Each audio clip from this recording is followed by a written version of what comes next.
Mamma mia guys, welcome back to a new video.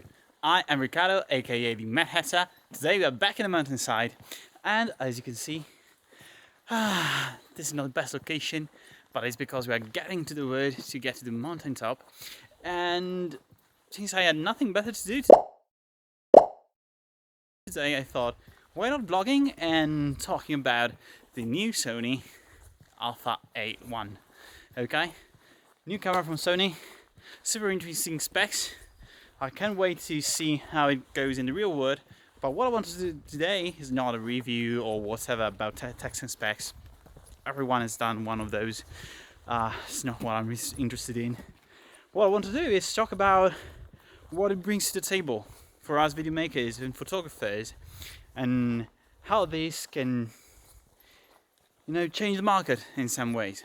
So I'll wait until I'm back in the woods so that the background is a bit better and the light's a bit more constant, and we can start talking about it. Mamma mia! So, the Sony A1.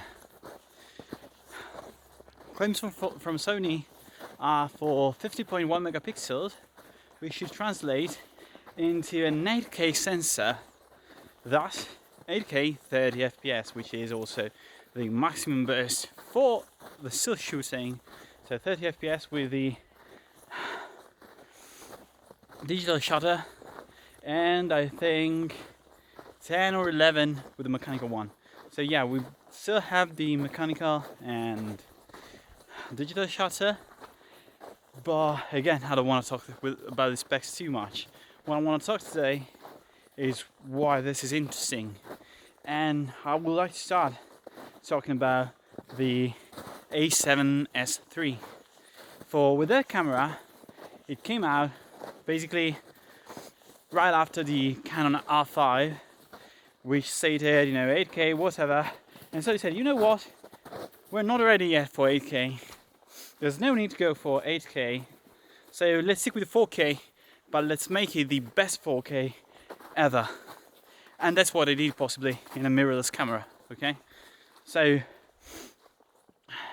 what is interesting to me then is why going to the 8K and why going so high with the megapixel. For the other statement from Sony was we kept the sensor so small in a way in terms of resolution with the A7S3, for we want to make the low light capability of this camera as no one has ever seen before.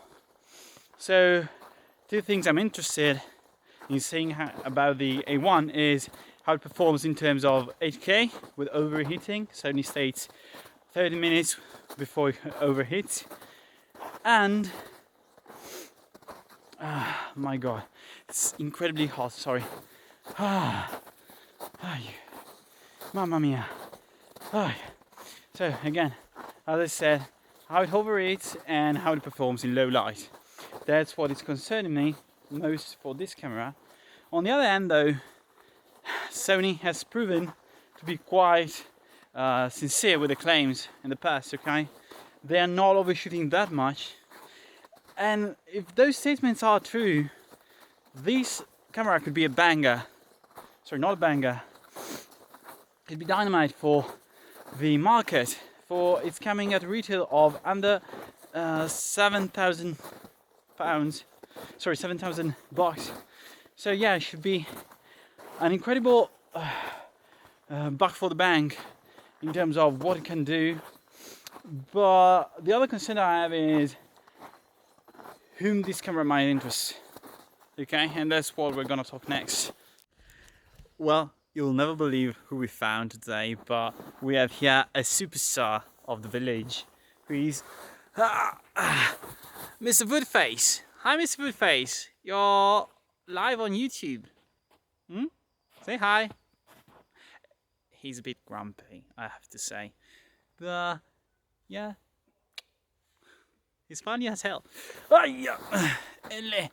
So, as we were saying, Sony A1, Alpha A1.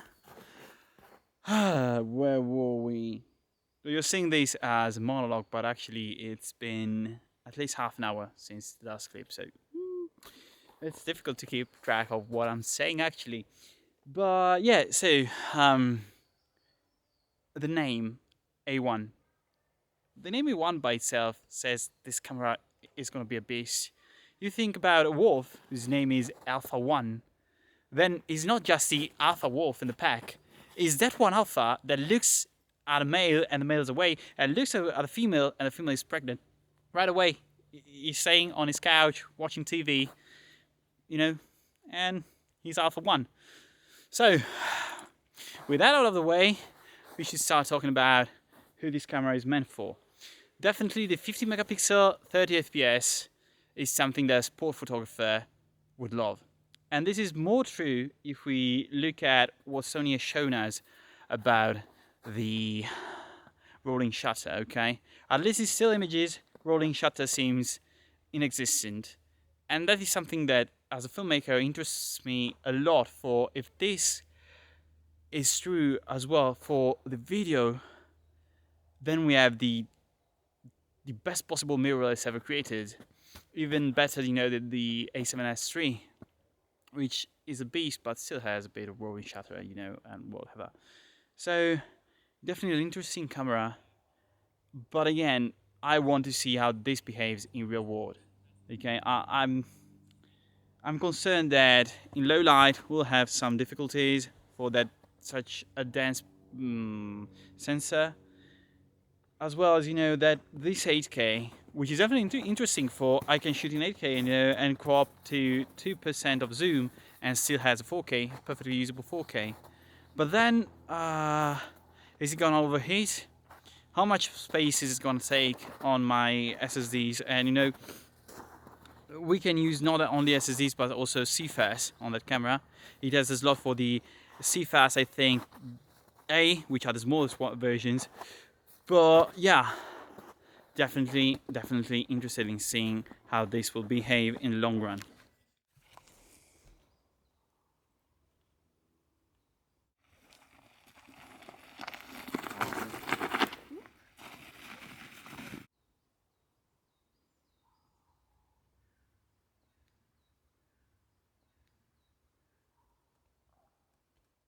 So if this is true, okay, and I guess the burst is true, and most importantly, the rolling shutter is that low, or I would say inexistent, given the material provided by Sony as far, then what's the need of a mechanical shutter anymore? Okay, for if you think about it, an electronic shutter has no lifespan. I mean, with the mechanical shutter, you add points of failure that can lead to camera aging and eventually needing to be repaired or trashed. With an electronic shutter, that's not the case, okay? You just have digital image taken by an open sensor, so the camera should last basically as long as you want to. And that's incredibly interesting to me. And going back to what I said before, if the AI, I think it's AI then, if the AI working behind the rolling shutter is that incredible, then also for video it could be a revolution. And again, this is a hybrid camera. It's definitely an hybrid camera, but with this I don't want to mean that it's no meat or no fish, okay? It's not that. It does, you know, more or less whatever, but nothing great. As far as it's seen, it takes incredible stunning photos as well as stunning videos. So if all that Sony states is true and lives up to the expectation, then we could have something that really revolutionizes the market. I don't know, I'm really stunned by what Sony has presented so far. And plus, one thing that I forgot to mention is the color science. They added the Cine color science, so the color science with their cinema cameras, which to me is a very big plus. For although I own a Sony, I'm filming actually on a Sony a6400. I don't like the what the mirrorless Sony camera leads into the footage in terms of noise and also, you know, the color science. I've never liked it so much, but to me this was still the best possible camera that I could get for the budget I had back then. That said, I worked a lot with the FX9, for example. I've tried the FX6 and I love the feeling of those cameras. So having that color science into a mirrorless body could definitely be something worth the interest for someone that does both photography and video making, and also travels a lot, so it needs to have a small compact format for himself, and that's what I want to talk about later. Buongiorno. Che ha più paura. Dai, guardalo! Guarda! Ciao! Beh, diciamo che è felice con la neve. Poi... Ciao! Fermali un secondo. Un cavolo ferma! Okay, so we are back on the road. We are past the mountain top actually, which is back there, a lot back there actually. And I took a little break from vlogging, for was a bit steep back there, so you know, I was panting a bit almost, and I figured this was not the best situation for speaking and talking to the camera. Also, I wanted to focus on where I was placing my feet was all ice and whatever, but that's a nice point to start talking about the one big issue with me with cinema cameras, okay? Okay, let's wait for these to pass. One and the second one, which is a bit more noisy. Okay. Definitely a big noisy. I lost my group actually. I lost my group, which is back then. But as I was saying, so the portability for me is a big factor, huge factor. Cinema cameras, of course, they have a bunch of benefits in terms of quality, built-in anti-filters, all the buttons and knobs that you have to set everything, but they're not portable at all. Okay, if you want to vlog or go on a trip with an FX9 or even a red Komodo, which is quite small actually, it's difficult. Sony came out with the FS6, which is incredibly light, but again, a cinema camera doesn't have batteries built in, so you have battery packs, monitors that you have to attach to it to make them usable, and that means that if you actually want to film, let's wait for this to pass again. If you actually want to film with a cinema camera, although it's small, like an FX9 or Red Komodo, it's still huge and bulky.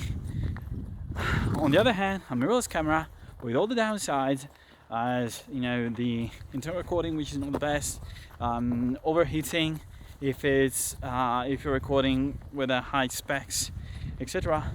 On the other hand, you have portability. Let's say you have to go on a walk like this, which is 2 hours walk going, 2 hours walk going back, so 4 hours in total, and you have to carry around your gear. Then if you have something light, it is even better.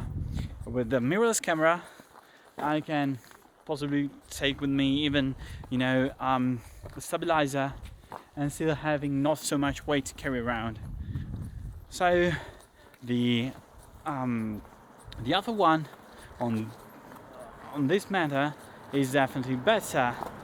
Yeah, I did a rhyme. Yeah, good to me. As I was saying, speaking about portability, the A1 is definitely a very portable camera, although it's definitely heavier than the other Alpha series.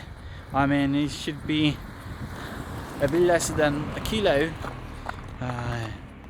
body only, I think 800 grams sort of.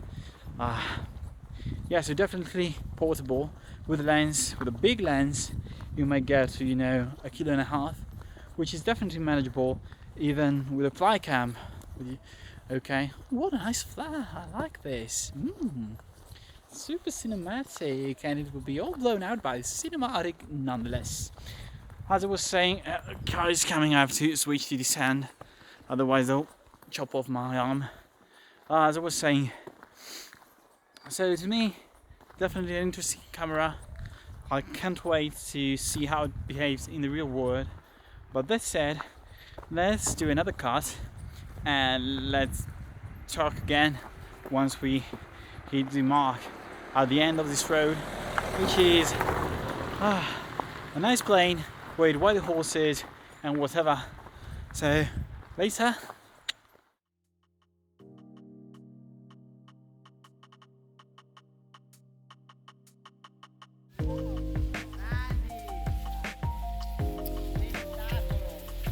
Ecco, adesso lo guardo.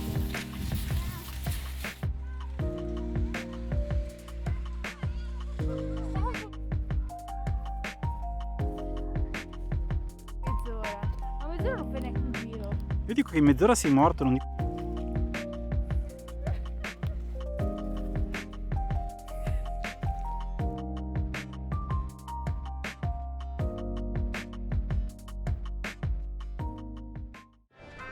Mamma mia!